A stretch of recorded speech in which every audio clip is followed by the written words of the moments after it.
Hello Guardians, it is Ebontis here. Hopefully you guys are enjoying your Sunday. I didn't really do a TWAB video on Thursday, so some of this is going to be old news, but also a podcast dropped, the Massive Breakdown podcast, which used to have Mercules on there, who was a previous guest on our show, The Last Word, but Mercules did the whole Destiny spreadsheet and everything. He now works at Bungie, but the gentleman who currently actually runs the show, he's KYT Kucha, I think is his name. He's going to be on the podcast, actually, I think in September, on ours, on Last Word, so we'll get to chat with him a little bit more then. But we got some more information because those two got to chat again after Mercules started working there and after the recent Sandbox TWAB came out. So two things that I want to cover in this. One are the changes coming in Season 18 with regards to the TWAB. In case you guys don't know them, so you can think about them, we'll kind of talk about them as we go. And then also just kind of some of the fun nuggets of information that we got from the actual podcast itself. Just some interesting tidbits to add on top. So the first thing is, they're looking to just basically buff some underutilized things, balance some exotics, get some intrinsics in there. So I'm going to go through those in kind of short succession. The first one is going to be scout rifles in general. And those are actually going to just be getting a 10% buff in PvE against miners. And I think that's kind of fitting. You take any scout rifle and you hit a red bar enemy on a crit. Sometimes you won't even kill them, and it feels like you definitely should. So just the fact that scouts are going to get a little bit stronger against red bar enemies is good. I feel like they probably also could get a little more against, elites and majors and stuff like that, but I guess they'll just start with the miners to get things going. Again, your primary weapons are probably more for miners, so if you can't kill a red bar with a scout rifle, feel like it's probably just not hitting hard enough. That one seems fine. Pulse rifles. Not specifically this one, we're talking high impact pulse rifles, so this is actually one of them.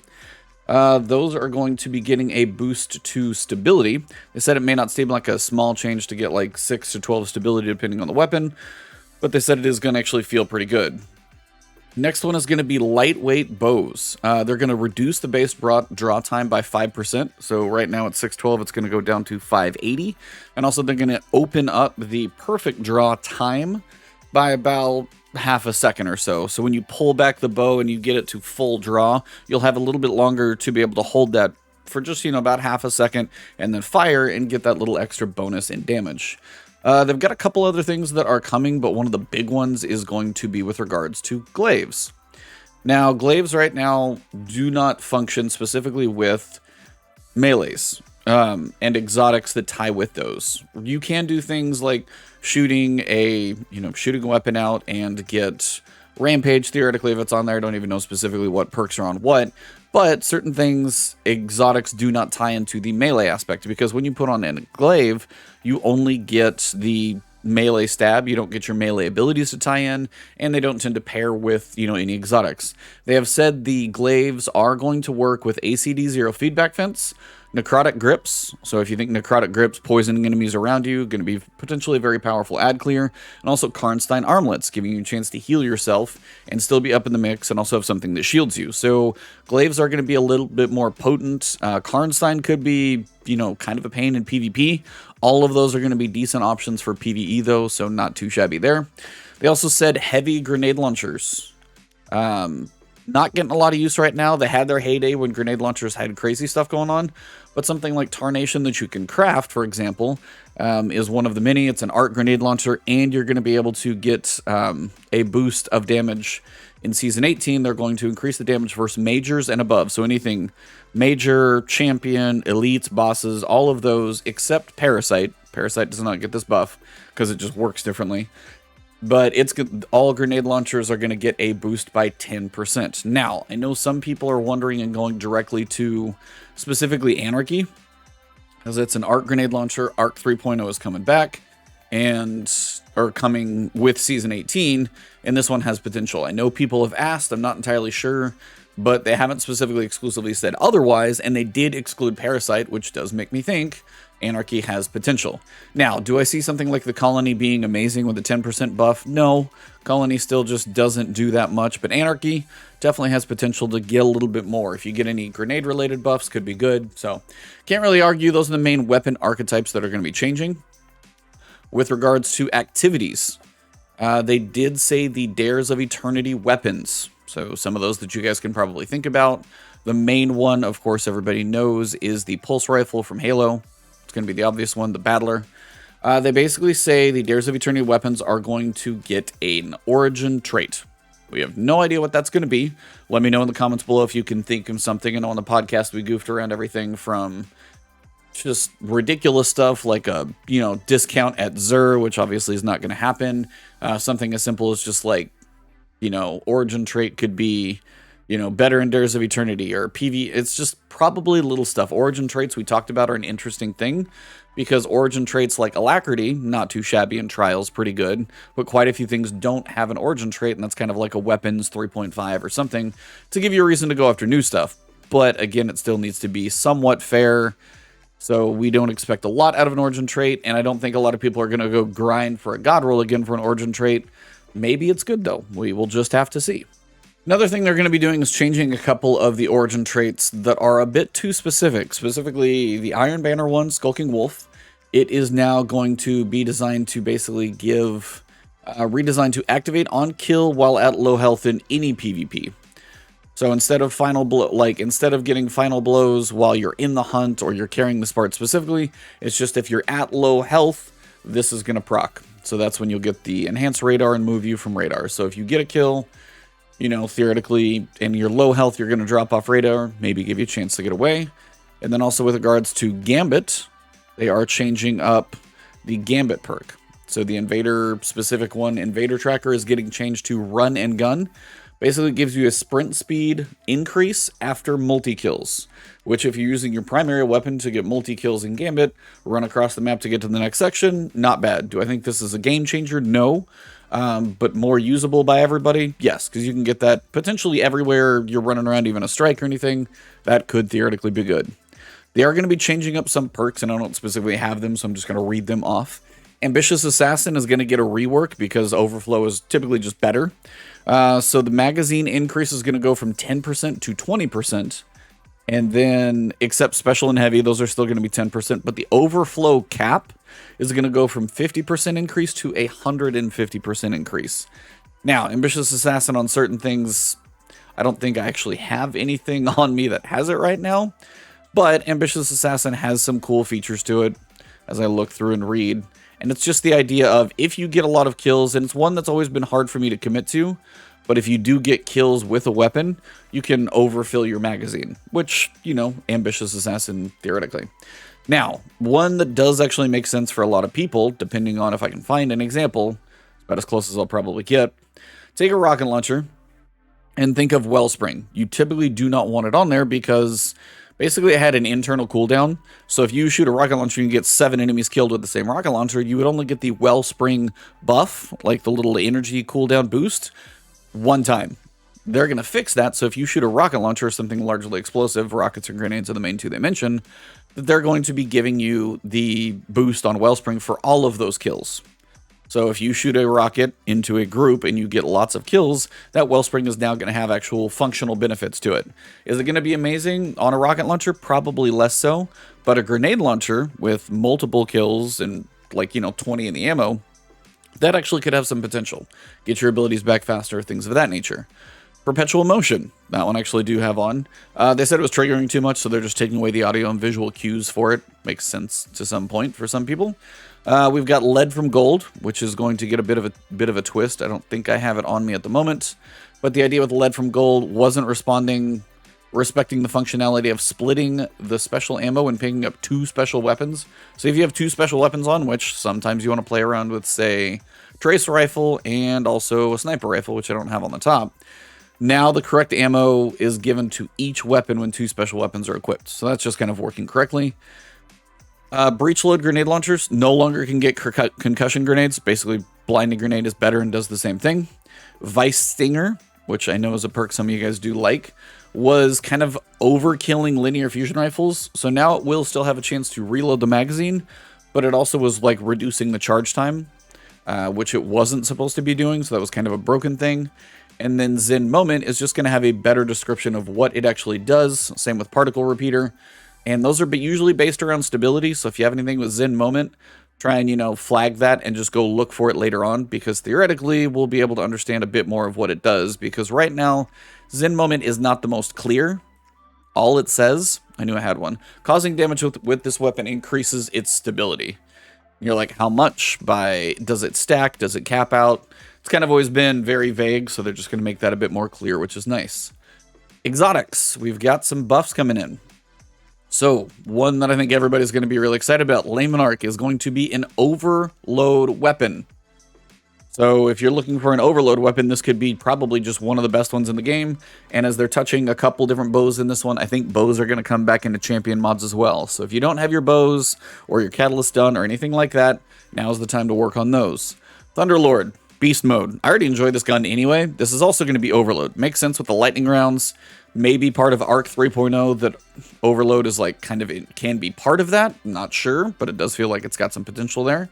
Malfeasance for a hand cannon, which I think is going to be in this category. I gotta find it though.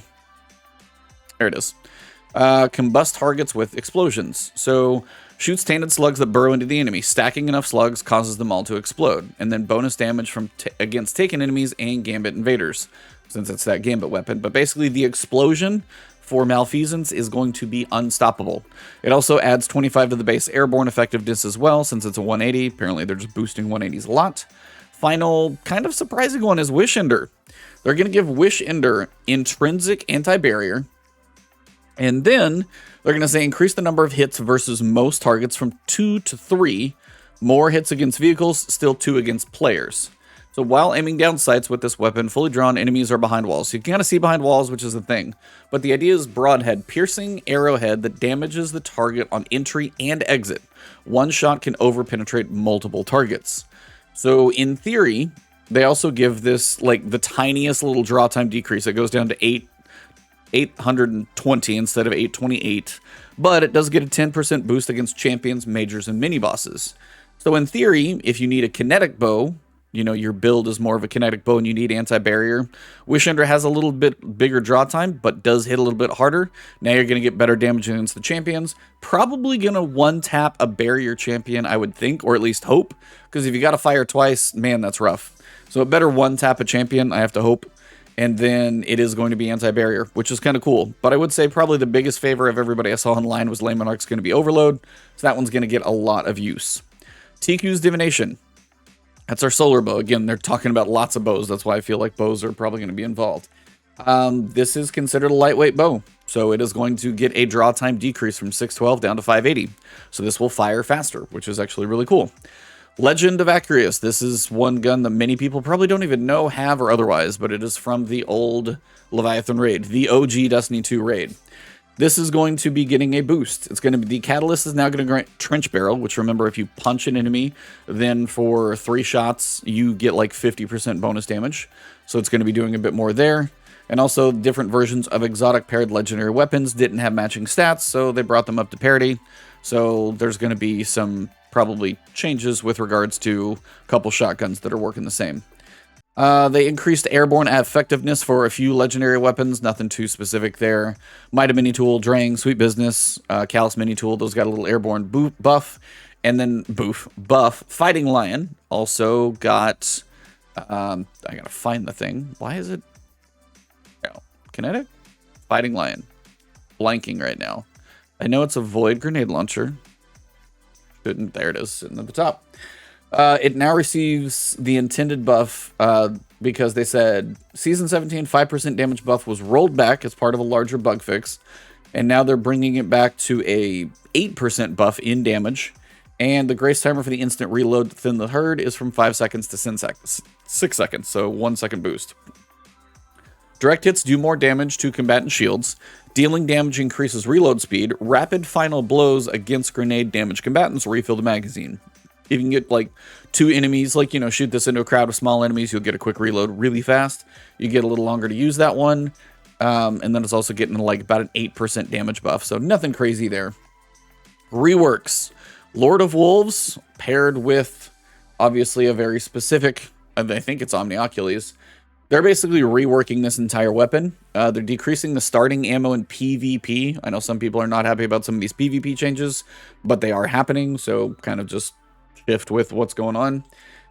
They reduced the burst size from 5 shots or 10 shots to 5 shots when Release the Wolves is active. So now it's just going to be a more powerful burst instead of a longer one. They reduce the burst delay between bursts, would release the Wolf Disactive, so you'd be able to fire faster between bursts at 60% faster, so you get less bullets, but you'll be able to fire them consecutively quicker if you need to. The base damage is going down by about 20%. It now deals 35 per body shot, 44 with Release the Wolves active. And then, so you still get a kill.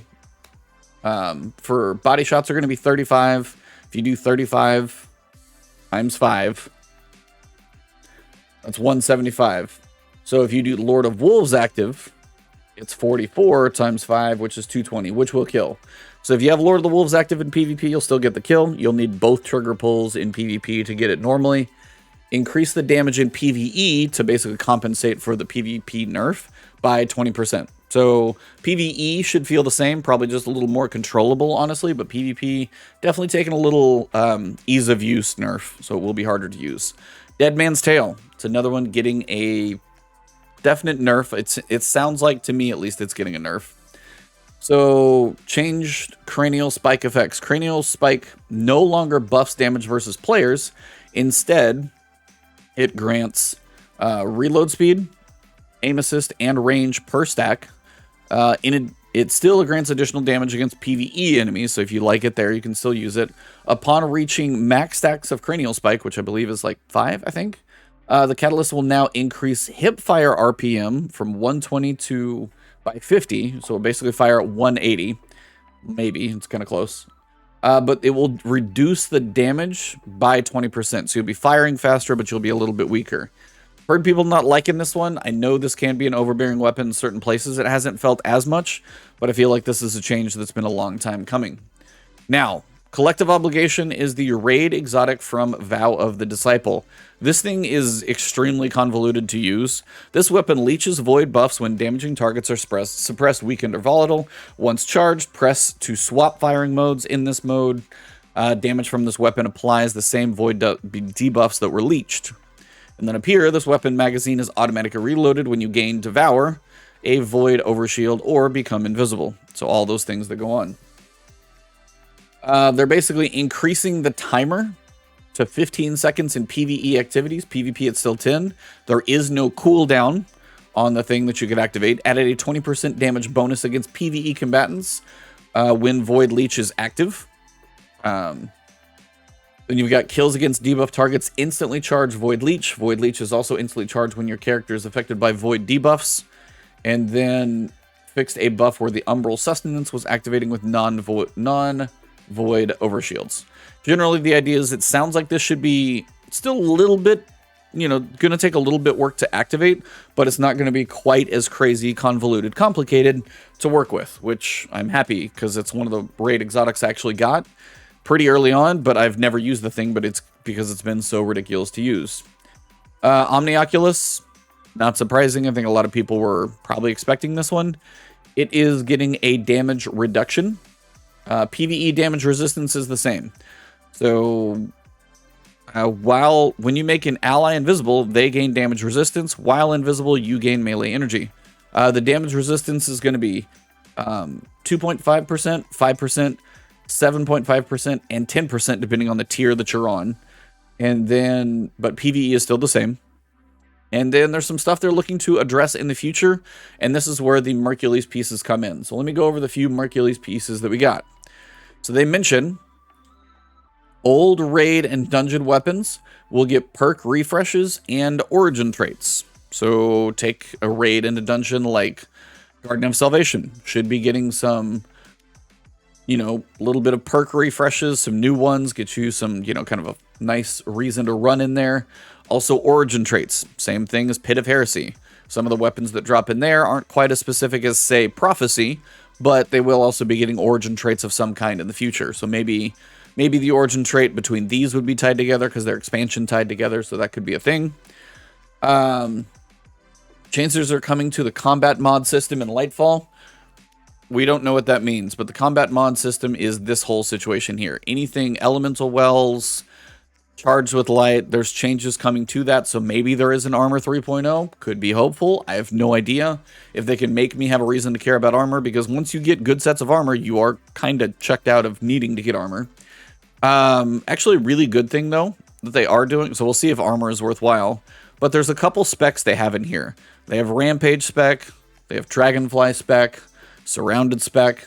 These are going to be retired, and the benefits that these get are actually just going to be put into the weapon. So for example, Rampage lasting 1 second longer, that's Rampage is just going to last 1 second longer. Dragonfly is a bigger explosion and more damage. They're just going to make Dragonfly, if you have that on a weapon, function as if you had the spec modded in there. Same thing with Surrounded, increase the damage by Surrounded. Bonus damage lingers for a brief time when no longer surrounded as well, so it helps it last a little bit longer. So just Surrounded, Rampage, Dragonfly, going to be working kind of just as most people would probably want them to, which is just all in all a good thing. When it comes to shotguns right now, and if you've ever seen Fallout or any of these guys do their shotgun breakdown, anything like that, there's a lot of shotgun videos. They are trying at some point, they don't know if they're going to be able to do it completely, to get rid of the randomness on shotgun, basically firing. Fellwinter's Lie is a terrible example, but basically they have like concentric circles of there's like one in the middle, and then there's 4 pie slices around that, they get 4 shots, and then there's like 7 slices around that, they get 7 shots, but within those little sections of pie, it could be anywhere in there. So they're trying to see about getting rid of some randomness so it's a bit more consistent, which I think a lot of people would like, so they know if their shot is positioned in the right place that it's going to hit. Another one is actually the Lawrence driver is definitely one, it's kind of a pain in their side right now. I know in PvP it's been an issue for a long time, and it's basically kind of because of the aim assist and what it can do. But they basically say it's viewed internally as a problem child, with its problems being more about linear fusions as a whole. And then you also think about something like Arbalest, which is a great weapon. And then they say rather than nerfing Arbalest in in-game PvE, because it is very good, because it breaks shields, and it's a barrier weapon, and then if you hit them, then it's also disruption break, so they're viable to kinetic. This is kinetic. It's a very good weapon, breaks all shields, and it's barrier. So it is a very good weapon. They're looking to provide more desirable options to use instead of it. So they're trying to get us other options to use instead of Arbalest, especially around PvP or PvE, like in-game stuff. So Wishender coming in has some potential. You've got infinite ammo. Barriers still might be a one-hit break. Have to see how that one plays out, and there might be more of that type of stuff coming in the future. I think anything else they said, they were trying to reduce bow swapping effectiveness. So kind of like to finish people, they want to make trace rifles easier to use. That actually seems like a nice thing that they could be doing, because while there's only a couple trace rifles and some exotics, I don't know if it's just like the recoil pattern, some of the jitteriness, but they're trying to make them a little easier to use. Full auto currently is a mod.